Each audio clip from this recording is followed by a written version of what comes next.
This morning on B.R.N., high quality carbohydrates are linked to healthy aging and longevity in women. Joining me now to discuss this and a lot more is Michelle Routhenstein. She is the founder and owner of Entirely Nourished. Michelle, great to see you. Thanks for joining us on the program. Thank you for having me. It's always great, and we're talking about one of my favorite topics, which is carbohydrates. And I was kind of joking with you before in the virtual grain room. Carbs sometimes get a bad rap, but good carbs can actually be good for aging. Yeah. It's so true. And I think especially now, there's a lot of buzzwords around, insulin resistance and people saying, well, cut out all the carbs. That's what's causing the issue. But it's not. It's not understanding how biologically it works and realizing that there are a lot of different types of carbs and understanding what are ones that are going to protect our health, our longevity, and which ones may lower that risk, lower that benefit. And so I want to mention how high quality carbs are what we want to increase versus reducing those low quality carbs. So to that end, when you talk about, when I think of carbs, I think of things like pasta, bread, rice. Those are things that would be favorite. But how do you define how does someone of your expertise define a good carb or a quality carb? So when we look at carbohydrates, the best way to kind of simplify it is there's complex carbs and there's refined carbs. So refined carbs are taking a carbohydrate, a food that has some glucose, some energy, which is the primary fuel for our brain to work, and strips it of those nutrients and exposes more sugar, right? So think candy, think white pasta, white rice. Those don't have fiber and they don't have the nutrients that are in the whole foods. They're stripped away. So those can spike your blood sugar. They can increase insulin resistance. They can also increase risk of atrial fibrillation and cardiovascular disease and issues. Whereas the complex carbs are the ones that are not stripped away of their benefits. So they have the fiber, they have the phytonutrients, the antioxidants that help to reduce inflammation. They help to give us they're also paired in mineral format of magnesium and potassium that actually helps with our heartbeat regularity. It also helps with our vascular space, our blood pressure, and helps us age better. I mean, there was a recent study in JAMA that showed in women who had higher intakes of quality carbohydrates had a 37% greater chance of living longer, healthier lives. And this really points to the fact that we need carbs. We just need to be eating carbs in the right pairings, the right kinds of carbs to actually get the benefits from the nutrients that are found in that macronutrient category. So Michelle, let's talk about accessibility. Many Americans go shopping in a food mart or a food market, supermarket, whatever you want, a bodega if you live in the New York area, of which I did. Where can you find the good carbs that we're talking about, the high quality carbs in those locales, and are they accessible to everybody?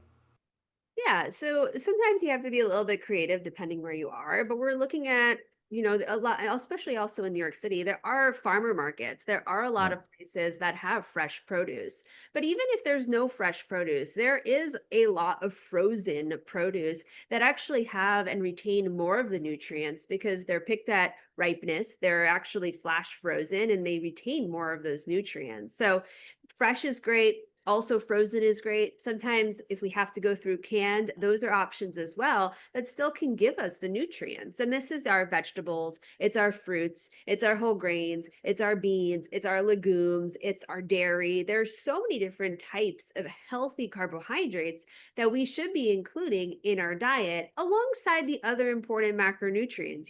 Protein has that big highlight, but I've seen people go in extremes, and we have to realize that macronutrients all of them are needed. They're called macronutrients because we need them in good quantities in our body for them to thrive. And within those macronutrients, we have micronutrients that are helping with the biological pathways needed for optimal heart health, for optimal brain health, kidney health, liver health, really for longevity. And so when you remove a whole macronutrient, you become nutrient deficient, which is one of the really root causes of all chronic disease. And so you talked about accessibility. Let's talk about preparation. Many of people watching this, listening to us, they may have jobs, they may have children, they may have whole families, whatever. Their time is very busy. Does it take a lot? You know, the benefit of like going to stopping at a fast food restaurant is it's fast, it's efficient in some ways, not efficient in other ways. But are we talking about a lot of prep time to buy the food and then prep it so that the family can eat it? So we don't want to have kids pounding on the table saying, "Mommy, Daddy, where's dinner?" Right. So, I mean, I think there's this misconception that when we think about meal prep or cooking, that it's going to take 4, 5, 6 hours and no one has that time. I work full time in a busy private practice. I have 4 children and I make a home cooked meal in 15 to 20 minutes every single night. Does it take a little effort? Does it take a little bit of preparation? Yes. But anything that's worth it is going to take that time. And there's a saying, without your health, you have nothing. But also, if you don't put the time in your health, that time will be taken away from you elsewhere. So I think there's this idea of, I need something quick. And, I mean, you work with that. I'm not saying you can't eat at a restaurant. You can't eat at fast food. You have to pick those choices wisely. But there is some level of needing to cook a little bit at home, but they don't need to be extravagant meals. They can be done in 10 to 15 minutes. You can order an Instacart or a food delivery if that helps with your ability to get it into your home. But anything that you need to put a little initial effort and then it becomes your routine and then that works with you. But I mean, I worked in New York City before COVID and everyone put their shoes in the oven. It meaning like no one cooked anything. They didn't have a pot or pan. They didn't have anything because it was just too small. The apartments don't allow for that. And so a lot of people would just eat out every single meal. And we made it work, but there is a level of challenge. You don't know exactly how it's being prepared. You don't know what they're putting in, what oils, what sugars, what salts they're putting in there. And their job is to make you come back. So they add in a level of hyper palatability that makes you want to crave and come back to it. And if it's not properly balanced or chosen, it can spike your blood pressure. It can increase cholesterol. It can increase blood sugar. So it can work to, if that's, if you're someone who travels, eats out a lot, we have to adjust things to make it happen. But there's also a level of saying, well, what's one meal I can make at home? Maybe there's one day you can have a meal at home and start there. But I do think that, when we're really trying to optimize our heart health, there needs to be some level of what can I do that's fresh, that's something I can make really quick at home, but it doesn't need to be time consuming. It can be 10 to 15 minutes. It can be assembling something in your kitchen. We start with where you are, and I think that's important to recognize. But I would say, if we're going to only eat fast food, it's really hard to meet our nutrition goals that way. Yeah, I mean, taste is important, but also, as you said, I mean, you want to you want to reduce inflammation, you want to reduce chronic disease. If someone is suffering from some of these diseases we were talking about, high blood pressure, diabetes, or at least pre-diabetes, if eating kind of a higher quality carb as part of a balanced diet, getting all the macronutrients, can you actually reverse the inflammation? Can you actually reverse some of these chronic diseases that we're seeing in a lot of Americans? Yes, you can. And you can even do it when it's already in progress of higher states. And I'll give you examples.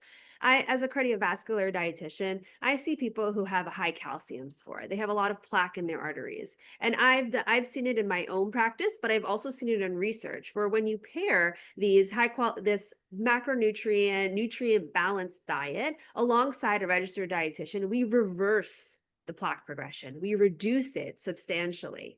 That's one. We've seen heart failure, ejection fractions go from 15. I've seen it go up to 60%. We've seen AFib go into remission with diet, reduction of inflammation. we have so much power to improve vascular health and heart health through choosing what we're eating. And we really need to hone into that a little bit more.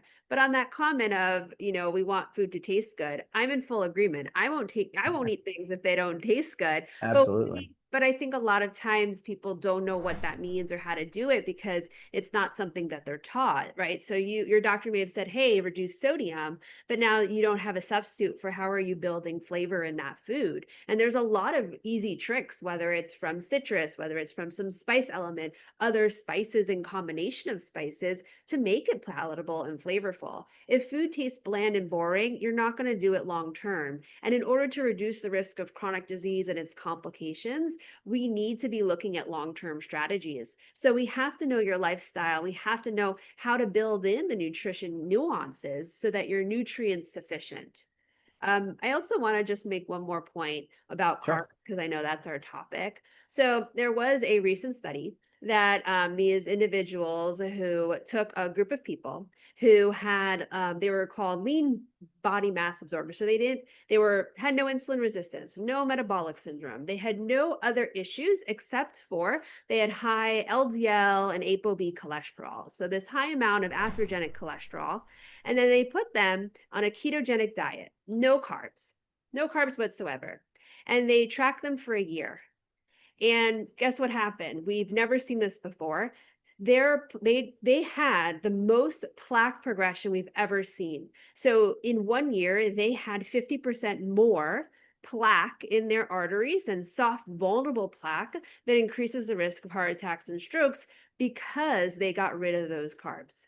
So that really emphasizes the importance of this because we've never even seen this in studies that we see people who have metabolic syndrome, have diabetes, have high cholesterol, and they're on the standard American diet. We don't see that fast of a progression of plaque.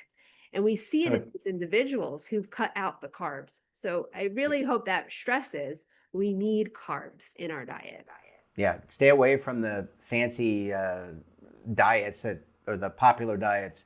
Go to a more balanced diet. All this talk, Michelle, made me hungry, but I really appreciate you coming on the program. And look, we look forward to having you back on the program again very soon.